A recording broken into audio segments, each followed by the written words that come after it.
I'm Roy Lee Lindsay with the North Carolina Pork Council, and I want everyone to remember, bacon makes everything better.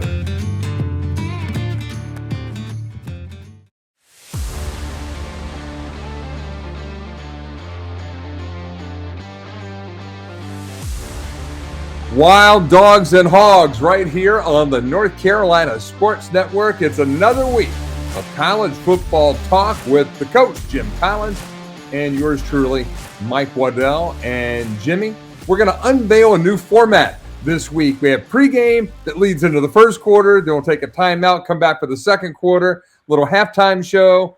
Then it's the third quarter break, and then fourth quarter, hopefully a big victory celebration will be carrying you off the proverbial field of honor right there on our shoulders.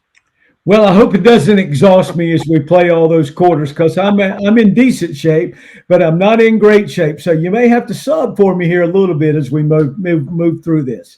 Well, absolutely. Let's talk about in the pregame segment this week, expectations, patience, win now, cut corners. It seems like those are four different scenarios that are really prevalent in today's version of college football. High expectations, Jimmy, very low patience from fans, and we've seen that from Clemson to North Carolina to Duke over the last few weeks, over the better part of this season for the Tigers. It just keeps getting worse and worse to where Dabo Swinney kind of goes off the reservation because folks want him to win now. And in a lot of cases, like we may be seeing in Michigan and a lot of other places for that matter, people are willing to cut corners to get there. Mike, let me just say this. The internal pressure in coaching is much stronger than the external pressure, because we're all as assistant coaches, and the head coaches is one thing, but the head coach passes his pressure down to you as a staff. We're all in a position where we need to get our players to play the best they can possibly play. And you know, the one thing, your job as an assistant coach is to grow young men.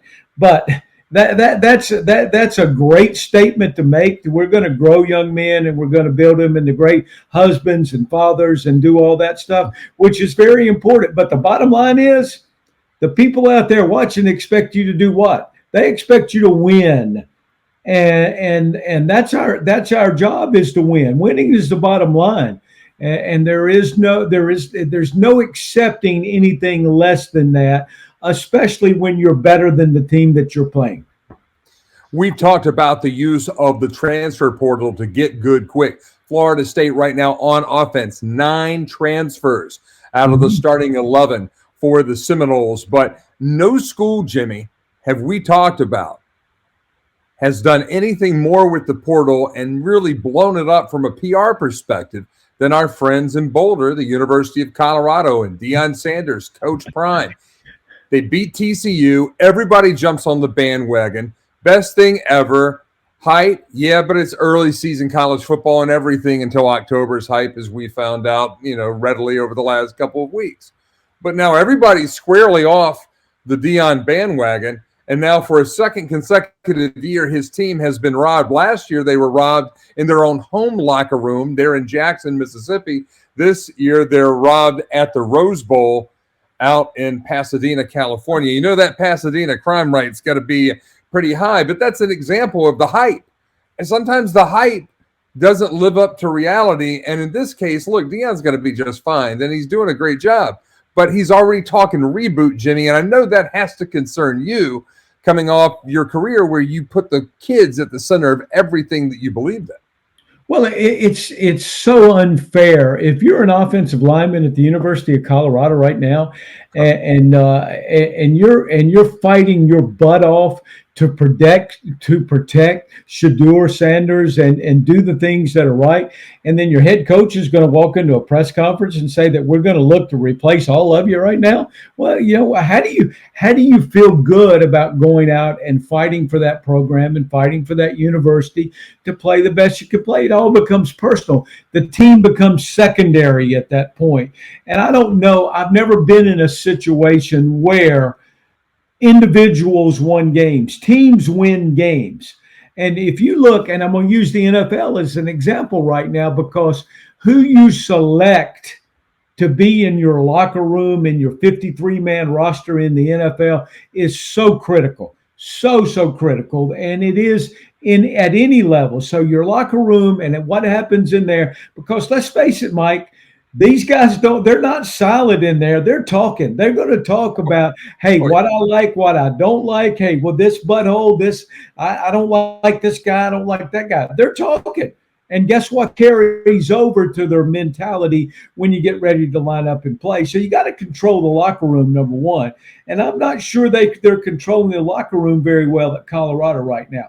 We got all hyped up. The country got all hyped up because Colorado beat TCU. Well, TCU lost heavily from the year before, and they got humbled big time in the national championship game to Georgia. So how big was that win? They're a 4-4 football team. They're an average team right now. They need to cultivate what's going on there. But let me say this, Deion, it's not for me to judge Deion. Deion says there's nobody that can judge him but the higher being. So I'm not judging you, Deion. Thank you. Well, he does seem to be pretty preoccupied with what people think for somebody who doesn't care what people think. But right. So Deion wants to reboot his offensive line already. And as we close out our pregame stretch right here, let's talk about Charlotte. Charlotte has won 2 games now. Congratulations to first-year coach Bit Poggi. But they've also angered him to the point that now he's starting to suspend players after losses. Jimmy, I've heard a lot of stuff in 37 years in pro and college sports. I've never heard of a college coach anywhere on any level suspending players for losses. Is that a common practice that I've just been blind to? Mike, I have absolutely never heard of such a thing in my life. And the thing that I've learned through this career, and fortunately, I've been around really, really good people. I've worked with 3 college football Hall of Fame coaches, so I've been around some really, really good people. I don't know where calling players out in the media has ever changed the attitude and has ever changed how they play. That's why, and I give Coach Brown a lot of credit right now. He takes full responsibility for what's going on at the University of North Carolina. He and the staff take full responsibility. Mike Elko is doing the same thing. Dave Clawson is doing the exact same thing at Wake Forest. When you start blaming the players, then all of a sudden, especially publicly, when you get inside the family, that's a different story. We can speak honestly in the family. But when you start speaking outside the family now, this game's all about trust also. And if you can't trust each other, then it's hard to be a unified group and play well on Saturday if you can't trust each other. And we talked about Charlotte, we talked about Colorado, and we left out the one school in the Atlantic Coast Conference that is going through this exact issue, and that's with a former teammate of mine, Pat Narduzzi at Pitt. I mean, wow. I mean, that's why I'm asking about the heat that these guys are feeling. I mean, you're seeing some pretty unprecedented moves by these coaches. I mean, in this world of social media where the players bite, now the coaches seem to be almost on attack. I don't know. It'll be something I think we need to look at. But, I mean, I don't know why I didn't think about Pat Narduzzi earlier, but it just came to me in my head. So, yeah, man, it's a different age. It is a different age. And well, as you know, Pat's a very emotional guy. Pat wears every emotion in his life on his sleeve, and if something rubs him wrong, he's going to tell you that it rubs him wrong. Does that make him right? The answer is no. Does that subject him to criticism? The answer is yes. But there are times, and I'm going to lead into this, and it may be a little bit out of realm for me. But it's just like the controversy now between Dabo Swinney and a fan calling in on the radio show that questions Dabo. Let's hold on for that. That's going to come up next in our first quarter. We just got done with pregame, folks. Okay. Jimmy's ready to go. Jimmy's round up. So we're going to come back right here on Wild Dogs and Hogs with our first quarter talking about Dabo Swinney and Tyler from Spartanburg. Oh, it could be WrestleMania time in the upstate. We'll get back with that after this right here as you're tuned in to Wild Dogs and Hogs on the North Carolina Sports Network.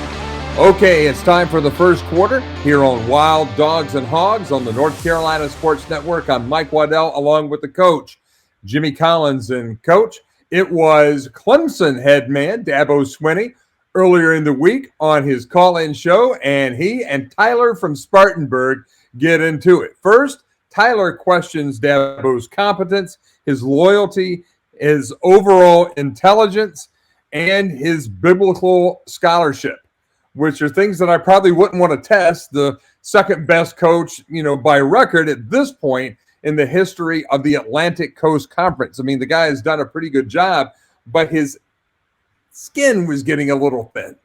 And at some point, we talked about it in various forums, Coach. Does it just come to the point that you just feel like you need to say it and get it off your chest and just move on about your day? Well, I admire Dabo for taking a stance, and Tyler questioned him why he thought he should be making the money that he's making and have a record of 4-4. Tyler, they've had 12 straight years of 10 wins. Come on, my brother, wake up. Wake up at some point. There's going to be a step in the road sometimes. I admire Dabo. I can relate to that because we had 12 years at the University of Florida with Steve Spurrier. We won 126 games in 12 years, which is pretty darn good. I think that's does that not average out to 10.6 per year? We won 7 SECs and a national championship. Well, guess what?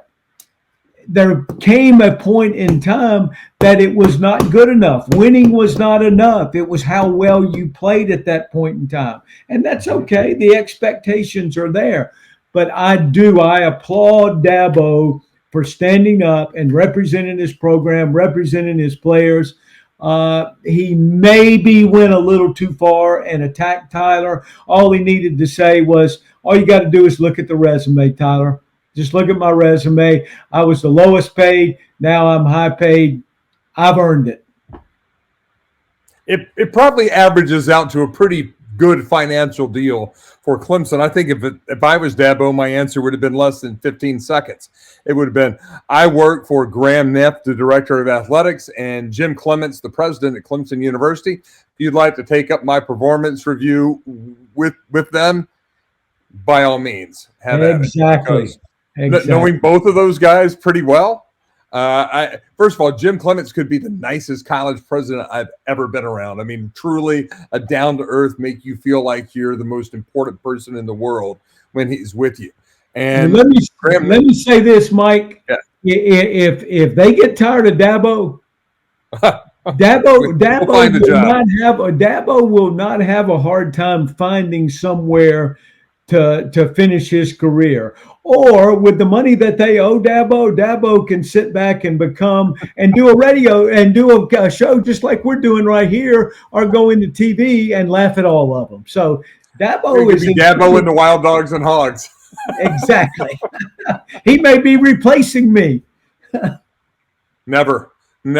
But that is the end of our first quarter. Back next with quarter number 2, and we'll talk about NC State's win over Dabo Swinney's team, the Clemson Tigers, this past weekend at Carter-Finley Stadium, and what's next for the Wolfpack of North Carolina State. Head coach Dave Doran, that comes your way right after this here on the North Carolina Sports Network. Sport Clips is like no other place you've ever gotten your haircut. Sports everywhere, TVs everywhere, playing sports. And Guy Smart Stylist who know how to give you the haircut you want and the haircut you need. You don't ever need an appointment.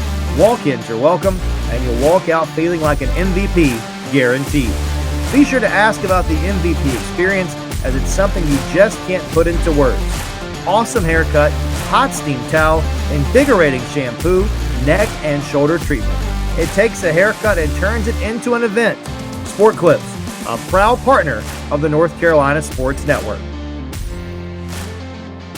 Back here on Wild Dogs and Hogs, Mike Waddell along with the coach Jim Collins, and it's time for our second quarter. And all of a sudden, it's North Carolina State, Jim, that is really making a push. Big win, starting to get some confidence going right there after the very disappointing thrashing at the hands of the Duke Blue Devils. Now, all of a sudden, North Carolina State gets the win over Clemson. You know, there's a lot of winning going on there, not only on the field, but also in development, and also with that fan base. They're rabid, and they're really looking forward to the last part of this 2023 regular season. They have a shot at finishing 9-3.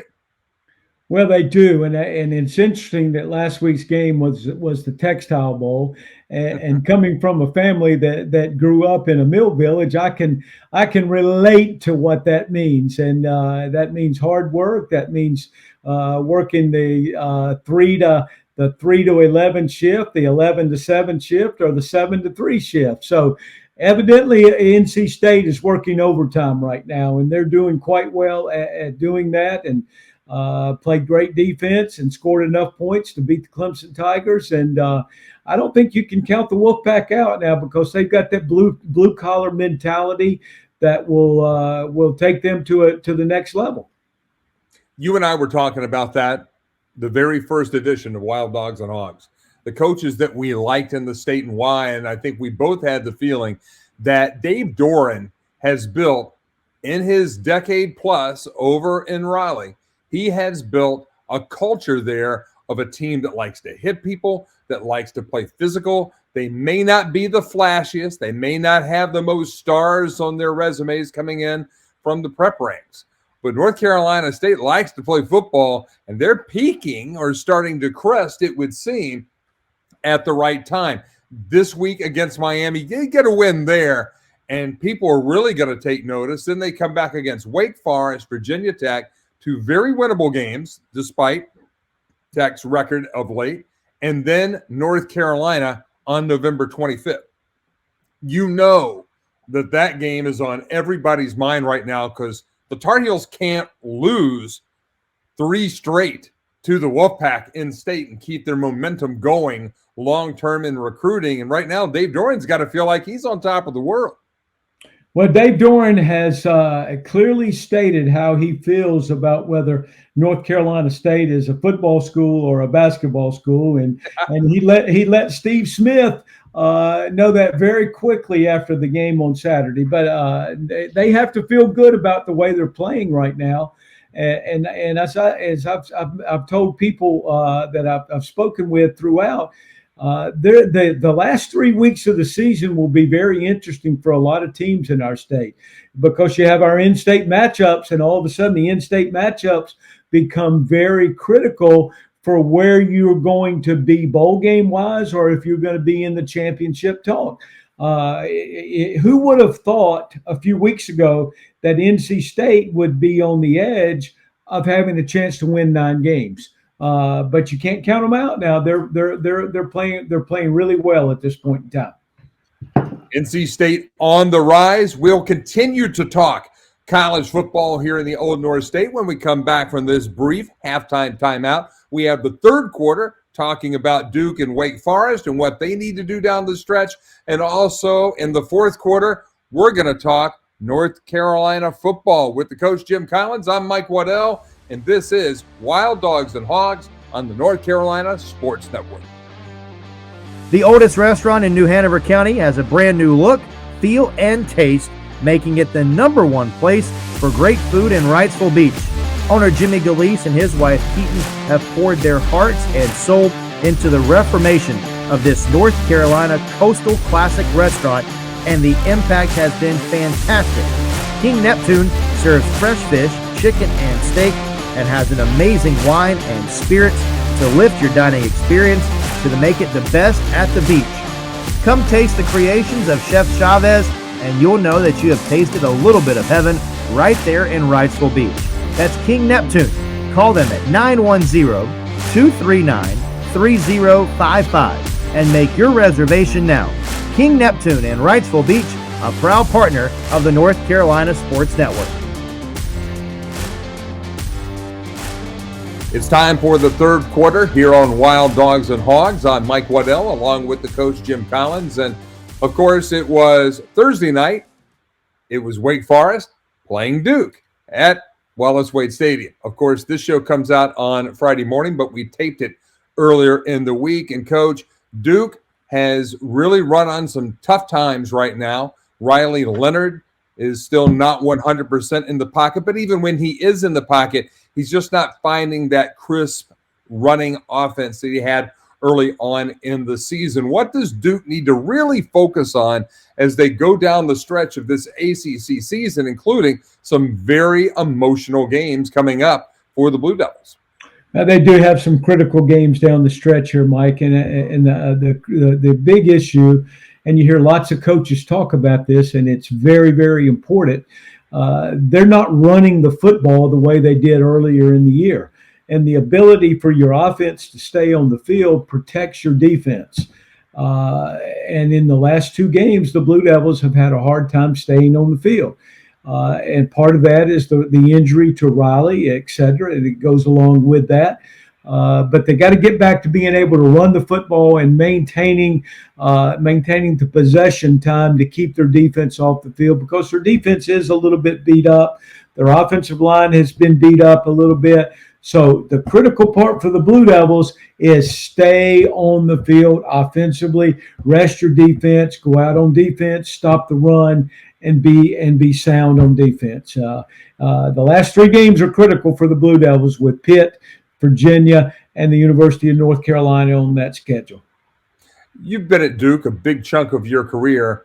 The Wake Forest and Carolina games, what do those mean to a Duke player?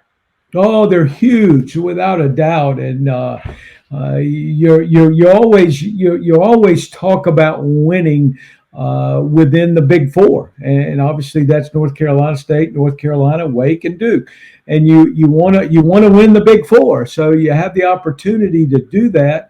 And Duke is looking at that opportunity right now, and is that they've beaten State, they have Wake to play, and they have North Carolina to play. So they could go 3-0 and win the Big Four at this point in time. So that's what I think Mike Elko is probably talking about with his Blue Devil team at this point in time. Those are huge games. Very big games right there. Of course, we're big Riley Leonard fans and Dwayne Carter fans and Mike Elko fans here at Wild Dogs and Hogs. So good luck to the Blue Devils down the stretch. When we come back, though, we're going to shift to that lighter shade of blue, the North Carolina Tar Heels, and what they need to do to get back on track, not only for Campbell this week, but for their own trinity of a challenge down the stretch of this 2023 football season. It's Duke, it's Clemson, and then the Wolfpack of NC State. That's the Trident facing Mac Brown and the Tar Heels. We'll talk about that next with Coach Jim Collins right here on Wild Dogs and Hogs. The original Saltworks has been serving the Wilmington area for over 50 years. Owner Bob Hubbard and his staff create a welcome atmosphere to go along with their home-cooked breakfast and lunch that simply cannot be rivaled anywhere in North Carolina. Eggs, waffles, hot dogs, crab cakes, and the best grits in the state. The original Saltworks, a proud partner of the North Carolina Sports Network.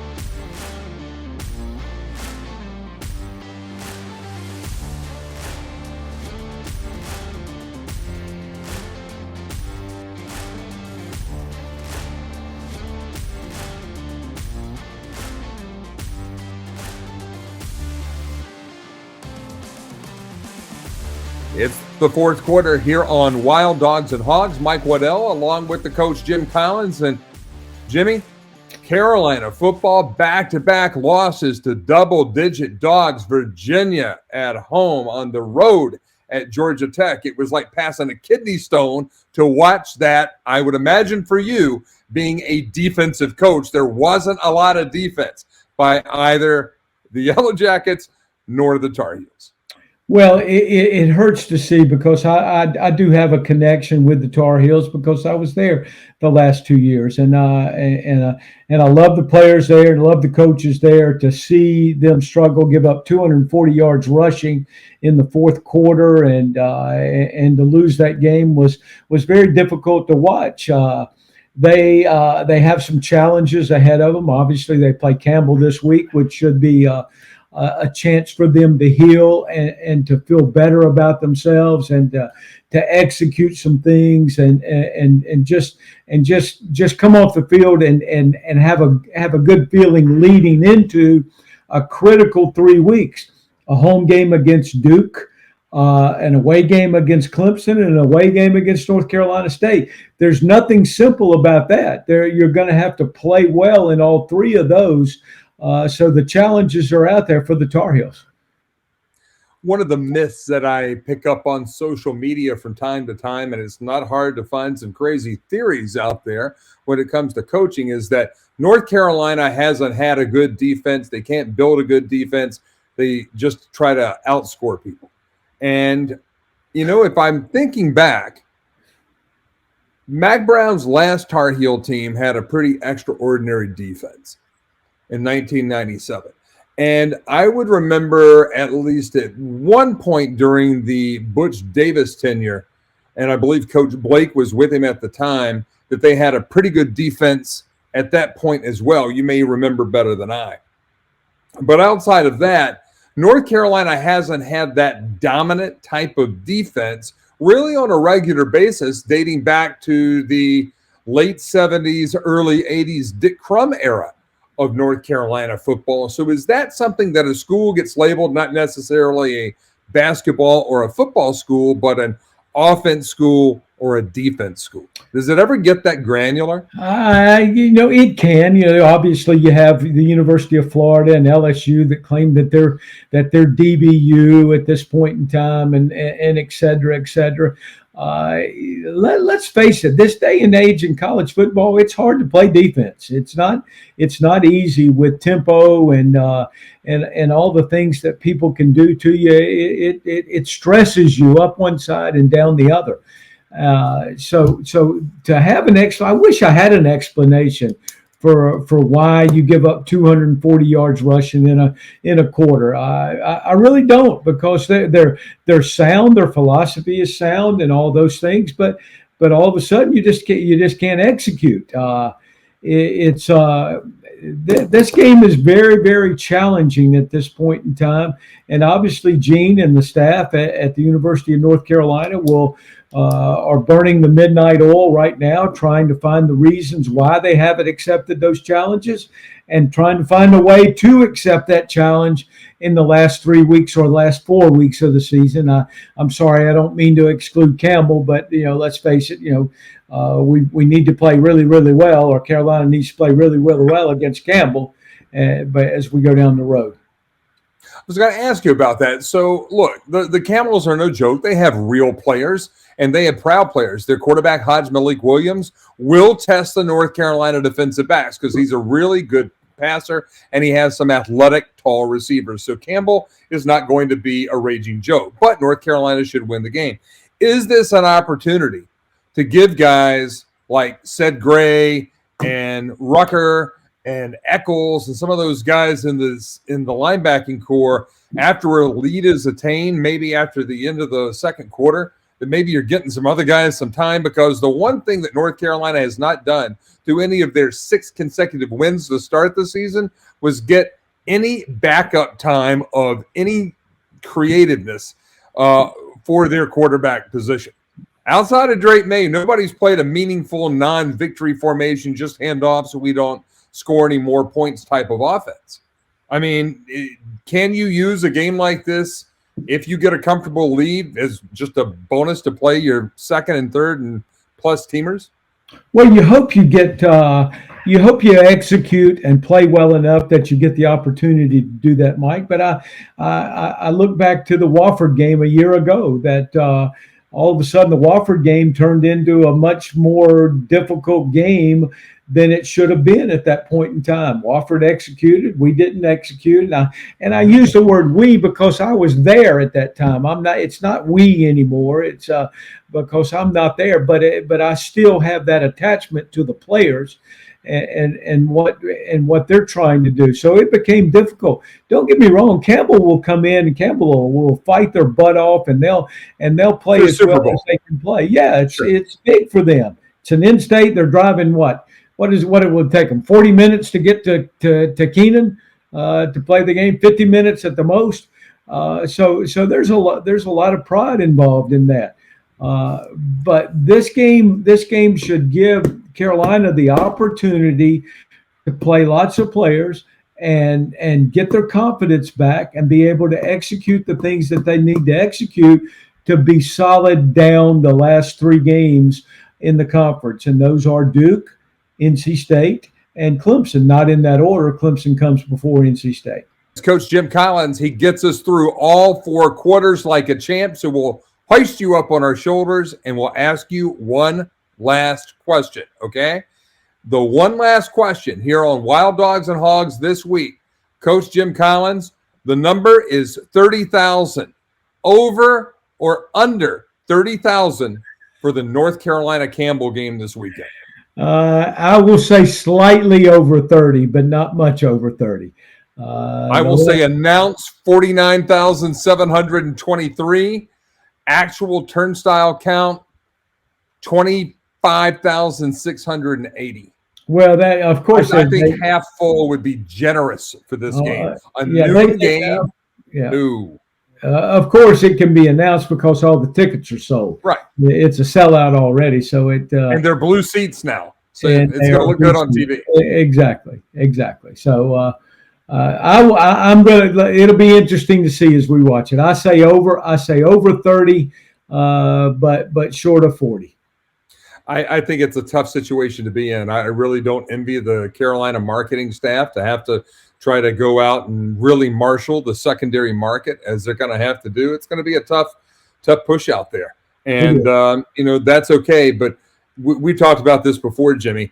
If you're a team and you're looking at the stands for motivation, you're probably not a winning team to begin with. I have a feeling Carolina is going to come out with a lot of gusto after a guy like Ced Gray gets up and says what he said after the game the other night. It just makes you love that kid.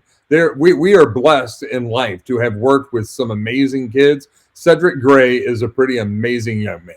Oh, he's absolutely beautiful. There's no doubt about it. He's a great competitor, and you love coaching that kind of guy.